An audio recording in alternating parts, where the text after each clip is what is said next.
Hello everybody, this is Starman, and welcome back to Let's Play Betrayal of Krondor. Well, last time you remember, we wandered around a fair bit of the Mid-Kingdom. I tried to go and do a quest to make a man laugh, but we can't seem to do that one now.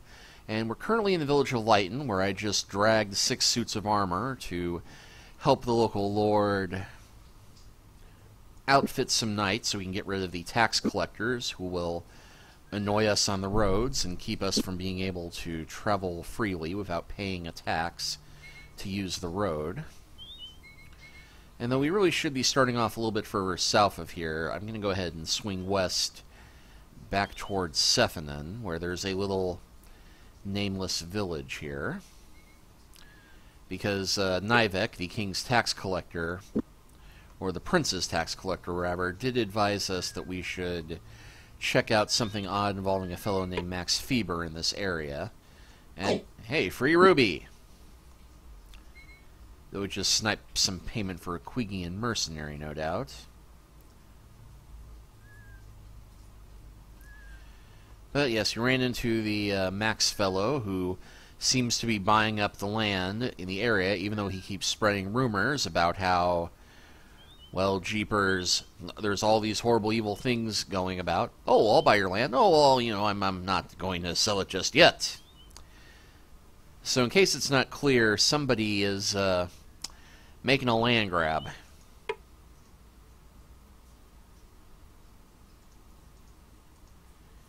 And 52 gold. We'll go ahead and talk to Nia, the barmaid here. Hello there, may I buy... I can't open up the shop. I don't care how much you have to offer, who you are. I can't go in there again. I was offering, miss, to buy you a drink. Oh, sorry. I was just thinking you were stopping by to buy something from my goods store across the road. Since my father's death, I've had the run of these two places, the tavern here and the goods store across the way. You know, I've had folks in here for a week by the last count, all offering money for a sword made by a hermit up north. Fool that I am, I sent the word out. But that was before things started happening in my store. I've since closed up shop for things for a bit. Closed your store? Why? What sort of things were going on in there? You'll think I'm foolish. I think I'm foolish. Tell me and I'll listen. If I laugh once, even once, you may append a cask of ale over my head. You'll pay for the cask if you do. All right, I'll tell you. In the past few weeks, I've seen a man prowling about in my shop. That's easy enough. Between my companions and myself, we can rid you of your prowler by dinner time tomorrow. Can you now? You run through ghosts as easy as that? Poleaxe poltergeist in your spare time? Yes, actually, but... Ghost? This prowler of yours is a ghost? Told you wouldn't believe me. I'll put it to you, though. If you can find a way to put the ghost in my shop to rest, I'll reopen my shop and give you the gallant grief-maker I bought from the hermit. Simple as that. That offer is nearly as attractive as the woman delivering it. Thank you, fair lady. Right, so we need to figure out who is causing problems in Nia's shop. Yep, closed for now. Strange thing to put on a sign. And hey... Royals and Fatimore's formula. I thought I explored the houses here. And yes, there is a graveyard over yonder, but we don't need to go there just yet. The man at the door greeted James with a strange look. What were you doing looking for behind my house a week or so back? James looked surprised. I've done no such thing, he said defensively. Perhaps you've mistaken me for someone else. No matter, I suppose, the man grumbled, his look lacking convention. Escorting him to the door, he shrugged his shoulder. I've got some things to do. So if you'll excuse me, don't be wandering on Herschel's land again, you hear? Herschel's land. Well, in fact, the solution here is rather obvious, given the rather suspect fellow that we met earlier. He said not to disturb his things. The door was unlocked. James entered the small house and looked around. Judging by the simplicity of things which decorated the interior, he guessed the house belonged to Max Feber. This is odd, he said, noticing a few items which seemed to be a bit more expensive than a farmer might be expected to his own. Alerted by the incongruity, something told him to investigate the farmer's belongings further, which leads us to a burial cloth. Turning over the coarsely woven cloth in his hands, he examined the blotches of yellow mold that seemed remarkably like a human face. It was probably the linen that had been a burial shroud, the face imprinted upon it as the unknown man's flesh had dissolved into moldering corruption. And a shovel, which is in much better condition than our shovel, so we shall take it.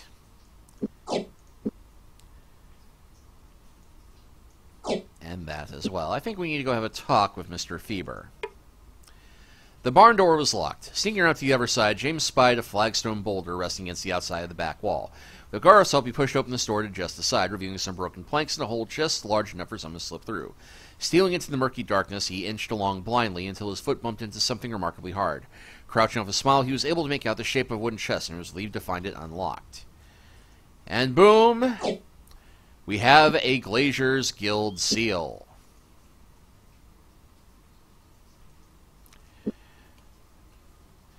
Now, there are many, many questions here, but the farmer was still in his field. Looking up at them suspiciously, the farmer pushed back the sweat-drenched hair from his eyes and drew the back of his hand and waited. His eyes narrowed as they drew closer. He did not seem pleased to have guests. Do you often make it a habit to go digging in graveyards? What do you mean? I mean, the three of us found a burial cloth, and we think you have something to do with all the evil that's been going around here. You've been desecrating graves, haven't you? You broke into my house. I'll tell the constable for this. If he was still living in town, I might feel threatened, but I rather imagine you've already managed to scare him off. Now, talk, or I'm going to have a cozy little chat with a friend of mine named Nivek, Prince of Rufus tax collector. Nice fellow. I think the two of you will get along marvelously. One grave only I dug up. I don't remember the fellow's name now, but he used to own the Six Toe Tavern before Nia took over the shop. I thought that maybe I could scare her into moving and selling to me, but she's too darn stubborn. What did you do with the corpse? No corpse about him. He was down to his skeleton. My, that is a very quick decomposition. I mean, if she just died a couple weeks ago, now he's down to his skeleton. I tried to rebury him, but I never found one of the hands. It's bound to be near the graveyard. I think I dropped it when I was near old Herschel's house. What else? That's it. That's all I know, honest. Dug him up and then I reburied him. Well, we'll need to find that hand then and bury it. No thanks to you. Goodbye, sir, and I advise you stay away from the Six Toe Tavern from now on. I doubt you will be warmly greeted. Right, so now we have to go find this hand. And remember that guy who said that we looked familiar? Old Herschel? Well, we're going to have to go talk to him again, I think.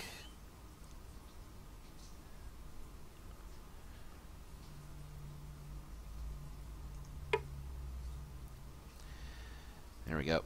Herschel scowled at them. Back again, eh? He said, slapping James on the shoulder. Now I know that something around here has you mighty interested, because I know I saw you with my own two eyes. You have been here before looking for something up behind the house here. What are you looking for, boy? I insist I have not been here looking for anything other than an answer to who this person is that you think I look like, James said, numbed that he had actually gotten the phrase out of his mouth. Running a hand across his bald pate, the man made an indeterminate sound. Don't know, don't care, just leave me be, okay? Okay, so don't want to bother him anymore.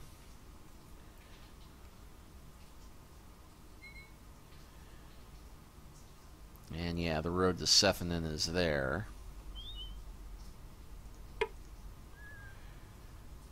So yeah, I think the house we need is somewhere eastward. And yeah, I didn't check the stump.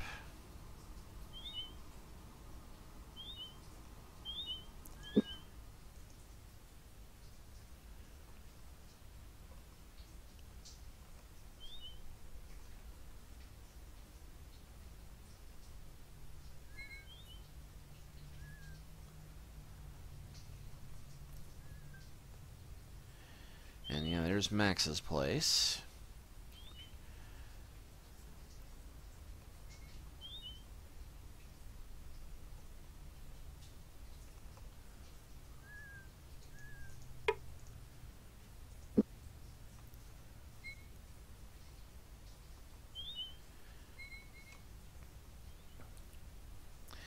Now the weird thing is, I remember having the hardest time with this quest the first time I played the game.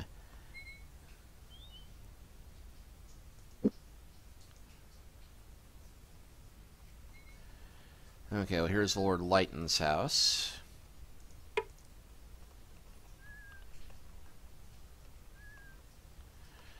And because one of the places we need to go was on the north side of the road, close to Nia's. But heck, long as we're here, and we come this far east.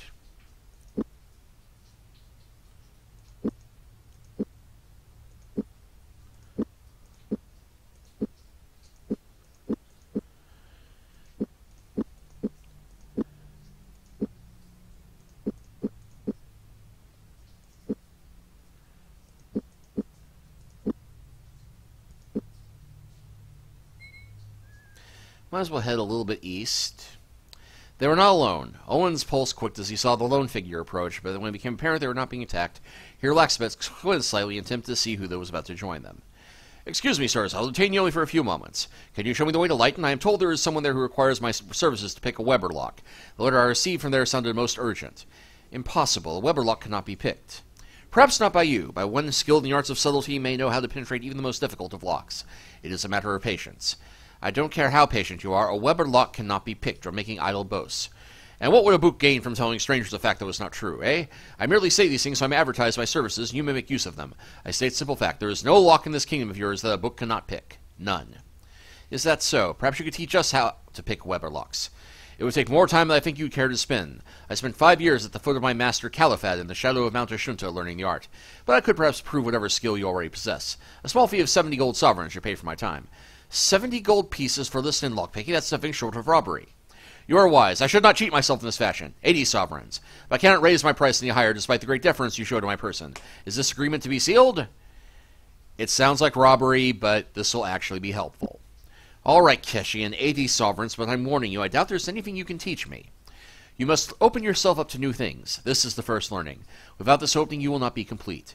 Opening yourself is like opening a lock. If you cannot open, then the lock it may not open. You should understand that there is no difference between yourself and the lock that you pick.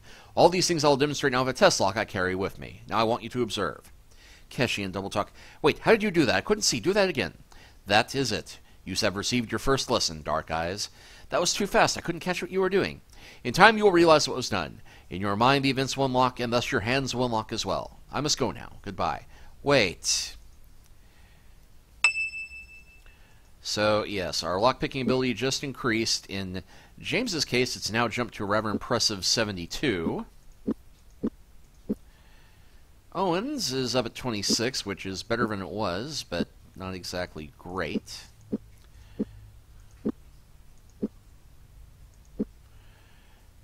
And Gorif is a not unrespectable, or somewhat respectable 36. So, yes, we have now learned from the Master of Locks. What we want is the Master of Grave Robbing. Ah, here we go. The man at the door flew into rage. "You!" he shouted, pointing at James. "That hand you sold me was totally worthless. It wasn't a glory hand at all." James took a step back. "I'm afraid you have mistaken me for someone else. I really have no idea what you're talking about. But you did you say something about a hand? I'll buy it back from you now." "I tossed that worthless thing into the dried-up well of Lighton. 150 sovereigns. That's how much I paid for it. You telling me you'll give me my money back if I retrieve it for you now?" "Yes." James nodded. The man looked at them suspiciously, threatened to have them strung up if they weren't around when he returned, then left. Several hours later, he returned with a small burlap bag. Placing it on the table with a flunk, he returned to James. "There's your hand. Give me back my gold."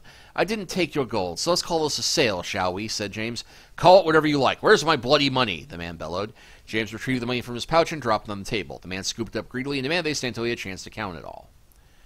So, we now have Skeletal Hand, which I'm going to pass off to Owen. And yeah, Owen considered the rotted thing, yellowed and crusted with grave mold. One day his own hand would look the same, assuming he didn't simply leave his corpse to be stripped of flesh by wild animals, and even then mold would form on his skeletal remains. Cheerful. Accurate, but cheerful.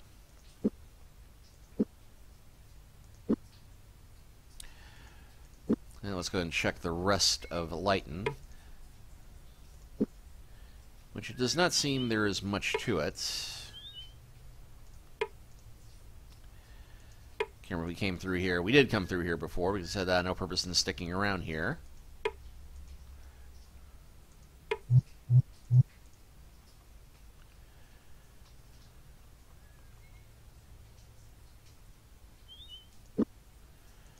And we'll go ahead and rest so we can hit the tavern. Got 100 gold for it, and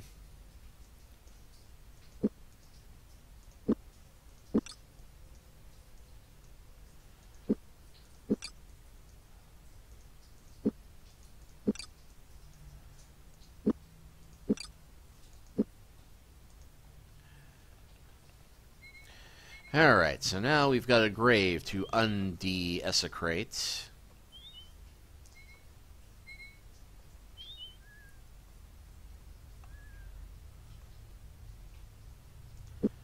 But we're not going to do it at night, because that would just be silly.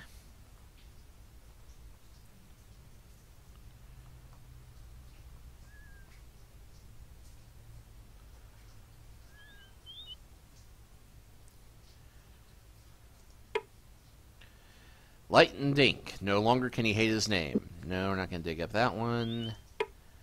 Jared Lycro. Owned a shop in a tavern, never wanted for more. The typical shovel made a wooden clunk. Using his hands to push away the soft packed earth, he wiped perspiration from his forehead with the back of his sleeve and stepped out of the hole he just created. He motioned for someone to bring him a hand as he carefully pried open the lid of the decaying box. Then, without looking inside, he dropped the hand and quickly closed the lid, parting it. Rest in peace now, Jared, whispered Owen. Come on, let's fill in the grave and get out of here. So, yes, we got rid of the burial cloth and the hand. And sure as anything, let's head back to the tavern. I don't know how you've done it, but bless you. I've not heard a knock or a bump coming out of my shop for hours. First time in weeks. After I do a little dusting, I should be able to reopen it for business. And seeing as how you've held up your end of the bargain, I'll hold up mine. As requested, you can have the gallon grief maker I told you about. Thank you again. And please come by the shop across the street anytime. I promise I'll give you the best bargains you can find. Thank you, fine lady. It was our pleasure to serve you. So, yes, we have now gotten James, one of the better swords in the game, the Gallon Griefmaker, holding up the double-edged basket-hilted sword for inspection. James' favorite of Fanad. The numerous sharp teeth that bristled along the edge of the weapon guaranteed a deep cut if the blade was swung properly. So yeah, 29 to strength, 42 to strength. It's an elvish sword, but never mind that. Well, let's go ahead and see. My weaponcraft ability increased just from doing that. Let's see what kind of bargains we can get. James waited by the door. Less than a minute later, Nia hurried over from the sixth toe with a large set of keys jangling from a brass ring in her hand. I'll have that door open for you in a jiffy, as she began to search for the proper key. Ah, here we go.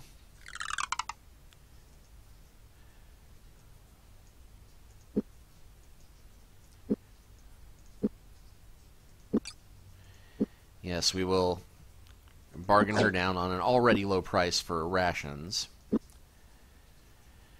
Of course, we really could have made a cleaning if we'd gotten the armor from here, but we also have a really cheap place to buy restoratives now.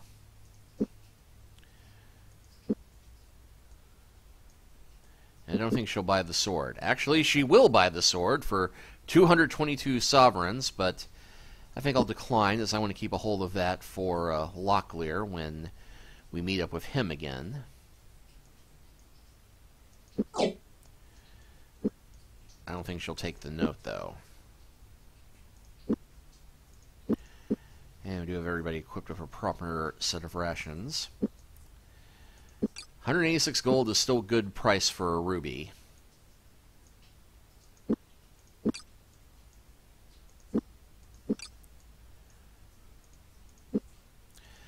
So, yes, we now have a wonderful little shop where we can go and sell practically anything,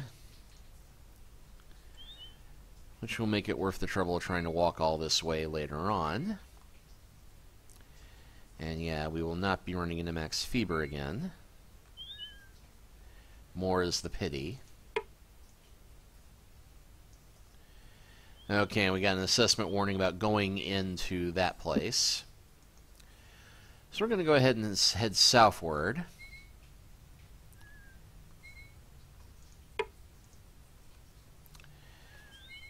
Because this is the way we're meant to be going, but also because, well, actually we're meant to have been coming from the south-north, but we're going to backtrack a little bit because there's quite a few things of interest in Malik's Cross.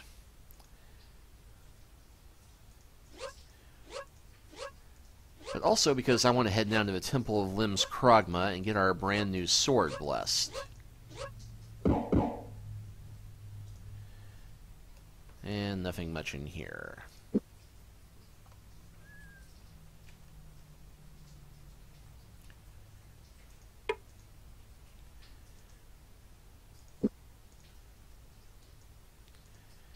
$230 gold to get the Griefmaker blessed.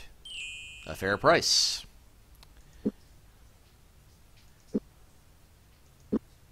And we cannot talk to the priests here. More is the pity, but Oh well.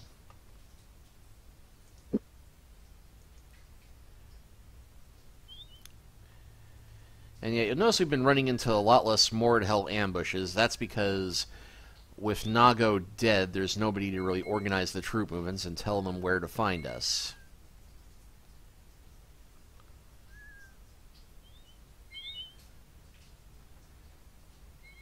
And Malak's Cross is that way, but we'll go ahead and head to Darkmoor first.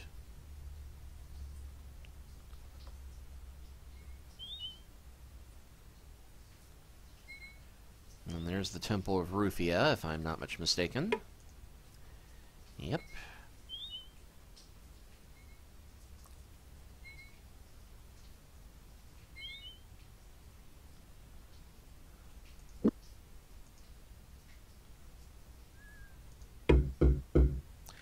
James knocked on the door. After a few minutes, a dough-faced woman answered, keeping one arm braced behind the door in case her visitors were less than congenial. "What is it you want?" Although she was clearly addressing James, her glance gazed nervously over to the Mordhell. "I've had enough run-ins with strangers of late. We were hoping to get a bit of water But James started, but the woman slammed the door. And nothing in this abandoned house.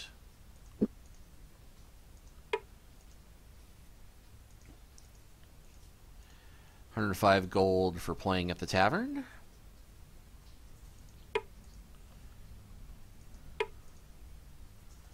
And another abandoned shovel.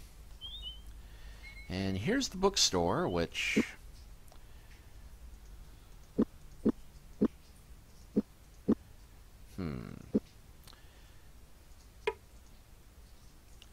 Now this is the place which had all the books for sale.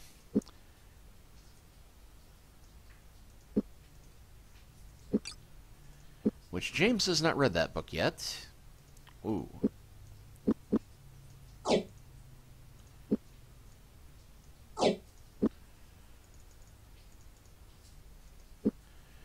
And that did just raise all of his stats rather considerably. I will save that and try and boost everybody else's stats again by using that one.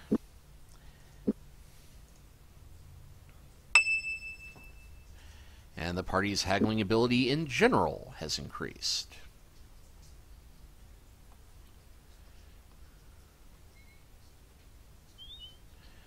Alright, well there's the path of to Krondor, which I thought there was an ambush right after we got to Darkmoor. But never you mind.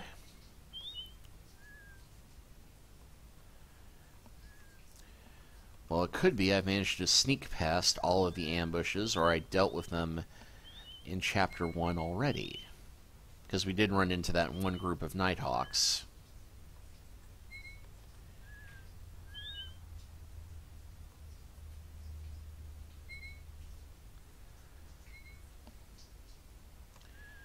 And we're getting to Malak's Cross just in time for nightfall. And yeah, no ticket. Well, let's go ahead and go to the temple and see if we can talk to the abbot this time. Hey, abbot! Welcome, gentlemen. What brings you to the Abbey Ishap? My young charge wished to visit your famed school of nobles. I don't think you would have let us leave Malak's Cross without paying a visit. Well, I am seized the Placee's reputation precedes us. Am I to assume that you are interested in becoming the new pupil, or are you visiting from a deceivable rival, the Academy of Magicians at Starduck? My father would never allow me to study magic formally. Even though he thinks he has more than the financial resources to send me to Starduck, he thinks it's a waste of a young noble's time to spend 10 and 20 years of his nose stuck in a book, and yet hardly be capable of doing anything else. If it weren't for a magician named Patris that I met once, I wouldn't know anything of magic at all. Yep, there's the mention of Patris, who we met earlier with that illusion that he couldn't get to work. It is true that magicians study for longer periods of time with fewer visible results, but no course of study is a waste of time. And while magic is not a primary staple of our directed studies here, Magician Pug is kind enough to occasionally send instructors from Starduck to lecture on issues that involve magicians. If you would be interested in enrolling, I regret that we don't have time for that kind of detour. He is on crucial business that takes him elsewhere. What about you, senor? Isn't there anything in our curricula that interests you? Books and scrolls? I'm a bit old for that sort of thing now. Really? How unfortunate for you. Now, I was preparing to offer you a chance to attend a lecture on tactics that is being taught by one of our guest instructors. Now that I think on it, you probably wouldn't be interested. It's being taught by this, well, odd fellow, one-eyed gentleman who goes by the name Boss Tyra. Boss Tyra? Do you mean Guy du Boss Tyra, King Liam's first advisor? Yes, I believe that's his title. It's part of the Abbe Ishap's arrangement with King Liam. In exchange for setting aside part of our facilities here for the purposes of education, the king will occasionally loan us some of the finest minds in the kingdom. It works to our mutual benefit. I can still arrange to allow you in if you're interested for a small donation of 20 sovereigns. What do you say, senor? I say yes. I think we can make time. Where do we need to go? In town near the Queen's Road, there's a small hall that we have reserved for Guy's speech. Simply present this ticket at the door, and they will admit you all. I believe you will find it a stimulating evening. Thank you. We are looking forward to it. So now we have a ticket. We can go and listen to the lecture. But nothing that we need to get here. I just wanted to get into...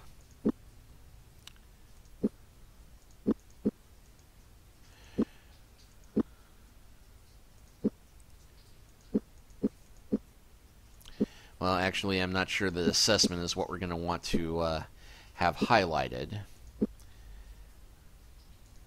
But we'll go ahead and stop outside town, save game, backtrack in. And yeah, interesting fact about the abbot here is that in the novel, there are things that will come to light later in the game I won't spoil, but in the novel, he is much more welcoming of Senior James on account of they have a shared past and knew some people before he became an abbot. A man took their ticket at the door. Waving smoke from his face, James was surprised by the number of young nobles seated in the lecture hall, most looking as if they'd rather be drinking ale in the tavern across the street. Despite that, they made friendly company as they offered up seats to James and his companion. All rise for Guy of Rillanon, first advisor to the throne of the Kingdom of the Isles, a page announced from the rear of the room. After an uncomfortably long wait, a pair of men dressed in purple tabards advanced to the foot of the rude stage and took up station. The looks on their faces stern and watchful. Quick behind them was a man dressed in all black from tunic to trousers, to the patch over his left eye. Mounting the stage between his escorts, he looked over the assemblage as if they were soldiers in the field. Seeing James, a smile touched the first advisor's face. "It seems I'm not the only first advisor here, James of Krondor," Guy said, motioning everybody to take their seats. "I'm surprised Prince Ruva could spare your company." James shrugged and covered with a quick lie that seemed to satisfy all in the room, as anxious as they were for the lecture to begin. Hours passed. After a lengthy discussion of the battles at Deep Tawton and the siege of the Shamanic garrison, the first advisor finished his lecture and dismissed his boggled students. Stepping down from the podium to speak with James, a grave look was upon Guy's face as he grasped the senior soldier. "You're lucky most of the men in this room don't know Rufa," Guy whispered, glancing at Owen. "If they did, none of them would believe you had been sent to Romney to fetch this puny little squire. I'm also curious to know why you were traveling in the company of a dark brother." Seeing the fire burning in the advisor's good eye, James realized the old man was asking questions in deadly earnest, and that his two escorts were standing close for reasons other than show. "I'll not have Barufa betrayed." Waiting until the rest of his students had been shunted out the door, James quickly began to explain the situation, allowing Goraf to fill in the details which he only partially knew. When he mentioned the Nighthawks and Romney, the first advisor nodded. "Prince Aruva is right to send you to Romney," Guy said. "There is a group of kingdom there. I've had Duke de Sivney send them out a few months ago when he heard about the guild troubles brewing there. We had suspicions the Guild of Death was involved." Grabbing up his cloak, the first advisor nodded to his escorts to check the streets. "If anyone in the kingdom can find the Nighthawks, it'll be those men from Boss Tyra. They've been a great help in the cause of the kingdom over the past few years. I'll warn you, however, they've made quite a few enemies along the way. Watch your step between here and the Black Sheep Tavern." Once the guards indicated the road was clear, Guy was gone, and the building's watcher shuffled them outside. So let's see what it was that we had build up. And it turns out that it was assessment, which our assessment skill is now at 89% for James, 64% for Owen, and 100% for Gorath. That is value for your money. 20 gold.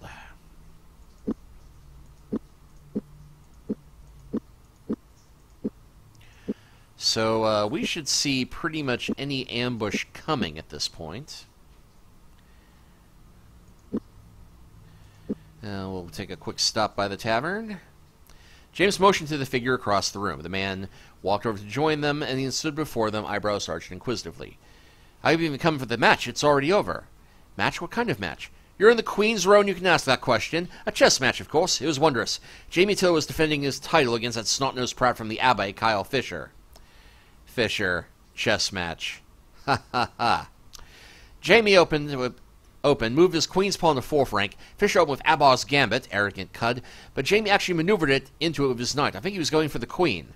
But he sacrificed his king's rook and took the priest. It's a brilliant move, but left his own queen vulnerable, didn't it? You've got a good head for the game, senor. The prince likes to play, but we don't always have a board handy. Once you want to play in your head, a board almost seems redundant. I admit it's tougher earlier in the game, more pieces to keep track of. Still fun to watch, though. That's why the Queen's Row is here. Perhaps I can relates the rest of the game over ale, assuming you gents are buying. What can I get you today? Well, we do have a chance to ask about a double. Do I look familiar to you? Can't say you do. Should I know you? Not me, my face. I want you to take a close look at me. Are you sure you don't know of anybody with a face like mine? Can't say I've ever seen somebody with a face like yours. I just say I've never seen you before.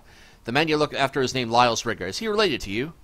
Not sure. I don't know anything about my father. My mother died when I was young. It's possible either of them could have had another child. All I want to do is talk to him, find out if we have any common history. Good enough. He's been running some sort of errand, though he hasn't told me what it was about or who hired him. He said if he should drop out of sight for any length of time, he'd be hiding in Darkmoor, probably in the common storage bins. If you get near there, call it that Ivan sent you. He'll make an appearance. I'll warn you, though, trouble often follows after him. I'd be prepared for a rumble. Sounds familiar. If he's no brother of mine, he's at least a close cousin. Do you keep things people have lost here? Sometimes it interests me, or if it seems like something they come back for. Why, have you lost something here before? No, it's just wondering if there's anything interesting you found that's unlikely the original owner is going to come back for. If so, I might be interested in taking it off your hands. Probably wouldn't do any harm to clear out the area beneath the bar. I think there are a few things. Tell you what, I'll sell you the Lotham sight unseen for, say, 50 sovereigns. Deal? Deal. And challenge. Any chance I could interest you in a game of chess? I'm not so sure you'd want to play against me. I just learned a few moves from a book I borrowed from the Abbey. Tell me the stakes, or I'll tell you if I'm interested or not. Emeralds. Think you're up to it? Well, I don't have emeralds. Instinct tells me it would be a bad bet, especially since I don't know your game, so no bet. You'll come back and take your beating. Gut feeling tells me so. Then we can go ahead and ask him about Abbar's Gambit. Isn't there another move like Abbar's Gambit, but a little different? Aye, there's Abbar's Turn. That's a brave man's gambit. In the right place is about the most powerful structure a man can put out, but in the wrong place it can cost you dearly. How does it work? I'll not be teaching you that play. If you truly knew how to use it, I'd give it playing chess against you. The very fact that you even know about the moves tells me you know the game altogether too well. Ah, well, if only we had access to some sort of library that might tell us about chess moves. And the only ever talk to the old lady again, who, the digitized files from the original game, you could get the name is Grand Patruma. Wherever did you get those clothes, Lyles? Must have snatched them off a marquee somewhere. You're getting a mite bolder, aren't you? I'm afraid you have me mistaken for someone else. My name is James. Holmes, is it? Oh, of course it is, and I'm not your Grand Patruma either. I take it you're masquerading again. This isn't like that time you ran about Malek's Cross for a month begging and chewed up soap, is it? Oh, but you made some fine sovereigns with that act. With all that foam coming out of your mouth, buddy, you'd think you had the creeping Mongos, and they'd pay a pretty penny just to have you away from them. You've always been a wily one, Lyles. Did you pinch any bread for me? Why can't you buy your own bread?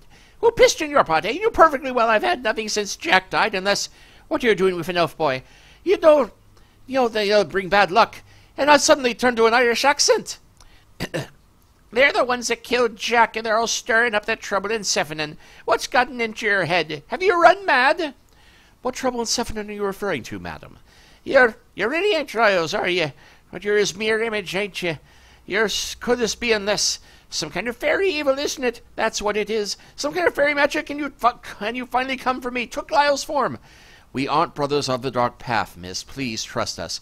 Perhaps I may bear some resemblance to this Lyles character you're talking about. We're just ordinary folk. I would like to talk to Lyles, however. He sounds like he might be a relative. Yeah, I guess you don't look like evil fairies. Leastway, none I've ever heard of. So Lyles might be your brother? I don't know. I never knew my father, and my mother never mentioned a twin. But when I was taken captive in Krondor, a few of the men who were guarding me kept asking about places I'd never been to and people I'd never met. At first I wanted to dismiss what they were saying, but then I got to thinking about some of the events that happened before the Battle of Sephinan. Someone tried to slip a double in for Prince Arufa. Maybe the Mordhel were repeating their old strategies. This is all very interesting, but I haven't had a bite to eat in days. Do you think you could spare something for me? Yes, we can. I've got a pack of rations that are yours, providing you tell me a little bit more about Lyles. Last I saw of him, he was heading toward Lighton. Says about wanting to meet some gentlemen there. More than likely he'll be staying away from the main roads, though. Try as he might, he does have a tendency to get into trouble now and then. Thank you, miss. Watch out for yourself. And with that done, we're going to rest up and head to Darkmoor to see if we can find this fellow. We'll see you next time.